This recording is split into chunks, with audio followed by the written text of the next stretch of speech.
दबलेल्या वंचित लोकांसाठी आपण एकत्र आलो पाहिजे आणि तो संदेश आपल्या टीमच्या माध्यमातून आज आपण दाखवून दिलेला आहे। अण्णाभाऊ साठेंनी चळवळीच्या आयुष्यामध्ये फक्त साहित्याची निर्मिती केली नाही, त्यांनी रोडवरची आंदोलनं देखील केलेली आहेत। अण्णाभाऊ साठेंनी संयुक्त महाराष्ट्राच्या चळवळीमध्ये लढा दिलेला आहे। अण्णाभाऊ साठेंच्या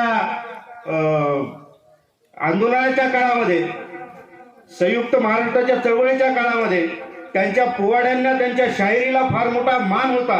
हे आपल्याला इतिहासामध्ये अभ्यास केल्यानंतर समजून येईल। अण्णाभाऊ साठेंची फकीरा ही कादंबरी तुम्ही वाचली किंवा अण्णाभाऊ साठेंच्या इतर पोवाड्यांची चर्चा तुम्हाला माहित असेल। अण्णाभाऊ साठे रशियाचा राष्ट्राध्यक्ष ज्यावेळेस भारताच्या प्रधानमंत्र्याला विचारतो की अण्णाभाऊ साठे कोण आहे, त्यावेळेस आपल्याला अण्णाभाऊ साठेंची महती कळून येते। अण्णाभाऊ साठेंनी रशियामध्ये गेल्यानंतर पहिला पोवाडा छत्रपती शिवाजी महाराजांचा गायलेला आहे।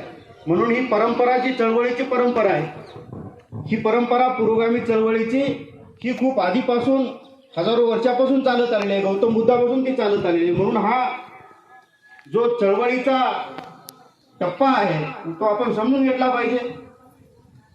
आता